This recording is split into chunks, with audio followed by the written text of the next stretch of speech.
Le béquet, un prédateur économique, pourquoi ce système s'est imposé? Il y a une question que beaucoup se posent aux Antilles, mais que très peu osent formuler clairement. Pourquoi encore aujourd'hui une infime minorité contrôle l'essentiel de l'économie? Pourquoi les mêmes noms reviennent dans l'agroalimentaire, la grande distribution, le foncier, l'import-export? Pourquoi, génération après génération, le rapport de force économique ne change presque pas? Et surtout, est-ce vraiment une question de personne ou de système? Reste bien jusqu'à la fin de cette vidéo parce que je vais t'expliquer d'où vient cette domination économique, comment elle s'est structurée et surtout pourquoi elle continue d'agir même quand on croit qu'elle n'existe plus.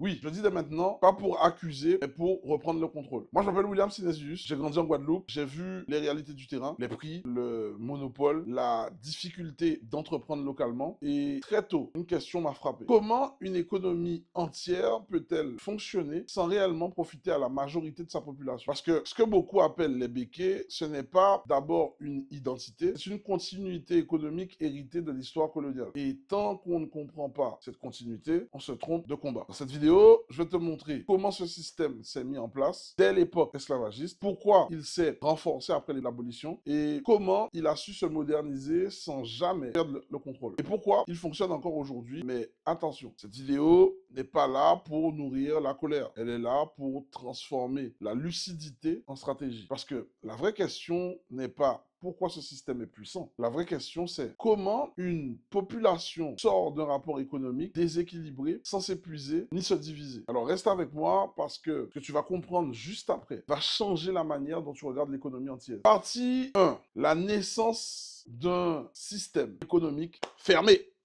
Pour comprendre pourquoi ce système est perçu comme un prédateur économique, il faut revenir à un point fondamental. Il ne s'est pas construit sur la concurrence, mais sur le contrôle. À l'origine, l'économie antillaise n'a jamais été pensée pour créer une prospérité locale partagée. Elle a été conçue pour extraire, exporter et concentrer terres, production, circuits commerciaux. Tout était organisé pour servir un centre extérieur à la population locale. Le premier pilier de ce système, c'est le foncier. La terre, dès le départ, a été accaparée par un nombre extrêmement réduit d'acteurs. Pas seulement pour produire, mais pour verrouiller l'accès. Celui qui contrôle la terre contrôle la production. Je vais aller encore plus loin. Il contrôle la production, il contrôle l'emploi, il contrôle l'approvisionnement et donc le prix final. Deuxième pilier, la continuité après l'abolition. Quand le système esclavagiste a officiellement pris fin, le système économique lui-même n'a jamais été démantelé. Les structures des propriétés sont restées intactes, les circuits commerciaux aussi d'ailleurs, les réseaux de pouvoir également. Résultat, la main-d'œuvre a changé de statut, mais le rapport économique est resté exactement le même. Troisième pilier, l'endogamie économique. Ce système s'est protégé par la fermeture, les mariages internes, transmission patrimoniale stricte, contrôle familial des entreprises clés et pas par hasard, par stratégie. C'est ce qui a permis à cette minorité de conserver sur plusieurs siècles un avantage structurel impossible à rattraper sans compréhension globale. Mais voici le point crucial et souvent mal compris. Ce système n'a pas survécu par la force brute mais par l'adaptation. Il a su se moderniser, investir dans des secteurs clés, anticiper les mutations économiques, sécuriser les positions dominantes avant les autres. Et pendant que beaucoup regardaient les symptômes, prix élevés, dépendance, monopole, les mécanismes profonds restaient invisibles. Alors dis-moi en commentaire si tu avais déjà conscience de cette domination qui reposait sur des structures anciennes et pas seulement sur des individus. D'ailleurs, écris structure si ça te parle. Parce que dans la suite, on va voir comment ce système agit aujourd'hui, comment il influence le coût de la vie, l'entrepreneuriat local, l'import-export et surtout pourquoi il est perçu comme prédateur par ceux qui le subissent au quotidien. Et là, tu vas comprendre une chose essentielle. Le problème n'est pas seulement historique, il est opérationnel. C'est partie 2, on va voir comment ce système agit aujourd'hui sur l'économie entière. À ce stade, une chose devient évidente. Ce système n'est pas resté figé dans le passé. Il s'est modernisé. Et c'est précisément pour ça qu'il est difficile à identifier. Donc, premier mécanisme, le contrôle des circuits essentiels. Aujourd'hui, c'est encore une partie importante de l'importation, de la distribution, de la grande consommation, du stockage, parce qu'un grand nombre de ces secteurs est encore très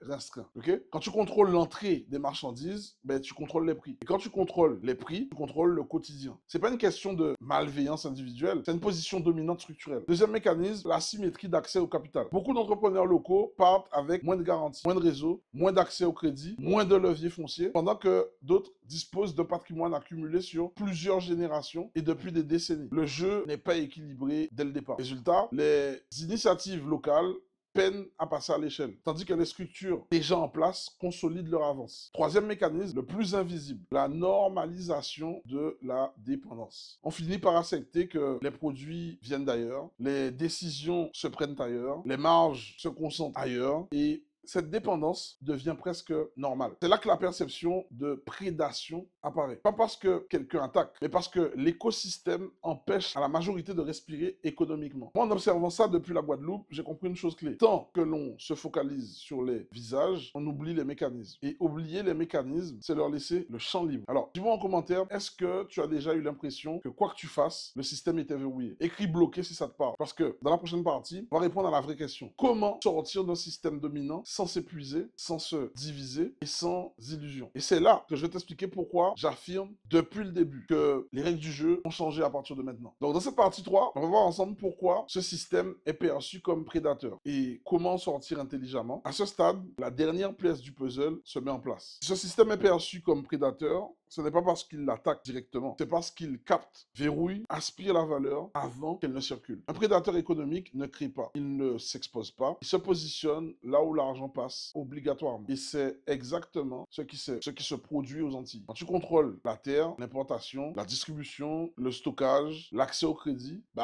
comment te dire ça? Tu n'as pas besoin d'empêcher les autres d'avancer. Le système s'en charge tout seul. Et c'est là que beaucoup se trompent de combat. Ils pensent qu'il faut affronter, dénoncer, s'opposer frontalement. Mais l'histoire montre une chose très claire. On ne bat pas un système dominant par la confrontation. On le bat par la stratégie. Et c'est là que ma vision va peut-être apporter quelque chose de différent. Parce que oui, il ne faut pas être dans l'émotionnel, il faut être dans la stratégie pour pouvoir avoir des solutions économiques. Ces solutions reposent sur un principe simple. Arrêter de jouer sur des terrains verrouillés et construire sur ceux qui restent ouverts et qui sont ouverts. Quels sont-ils? Le foncier intelligent, pas spéculatif, mais stratégique. Les revenus récurrents, les actifs transmissibles, les structures locales qui échappent au circuit saturé, la maîtrise de l'effet de levier. C'est exactement pour ça que je parle d'immobilier. Pas par opposition à quoi que ce soit, mais pour sortir d'un rapport de dépendance, là où le système dominant aspire la valeur, l'immobilier bien pensé, il la retient et en plus, il te redistribue des cartes localement en boucle et ça ira directement dans ta poche. Alors, ce système, il est perçu comme prédateur parce qu'il est ancien, structuré, fermé et extrêmement efficace. Mais il n'est pas invincible. Il est contournable. Par exemple, je te donne un exemple. Aujourd'hui, Internet, c'est ouvert pour tout le monde. Si tu vas te former sur des choses d'innovation, et tu as la clé, et la clé, en fait, tu vas comprendre qu'elle est ni dans la colère, ni dans le rejet, ni dans le conflit. La clé, c'est la construction parallèle. Je suis encore là à ce moment précis, écris stratégie en commentaire. Parce que comprendre, c'est bien, mais savoir où bâtir, c'est ce qui change une trajectoire. Dans la suite, je vais te montrer comment transformer cette lucidité en plan concret. Où trouver les leviers accessibles, comment passer du constat à l'indépendance réelle, parce que à la fin, la vraie victoire, ce n'est pas de dénoncer un système dominant, c'est de ne plus dépendre de lui. Donc, en gros, tu auras compris. Ce qui change quand on comprend vraiment le système, c'est que déjà, le vrai pouvoir n'est pas dans la colère, ok? Il est dans la lucidité. On a vu que ce système ne tient pas par hasard. Il tient parce qu'il est ancien, structuré, discipliné. Parce qu'il s'est positionné là où l'argent passe toujours. Mais on a vu aussi quelque chose d'encore plus important. Ce système, il n'est pas obligatoire. Il est obligatoire que pour ceux qui continuent de jouer sur ce terrain verrouillé. Ceux qui attendent l'autorisation, ceux qui espèrent que les règles vont changer seules. Moi, je le dis, avec Internet aujourd'hui, là, on peut décider de ne plus jouer à ce jeu-là. Ok? On peut décider d'imposer nos règles à notre petit niveau, prendre des forces et après partir sur un autre secteur. Donc, en gros, ce que vous devez comprendre, il faut se positionner sur des leviers concrets, accessibles et durables. Ok?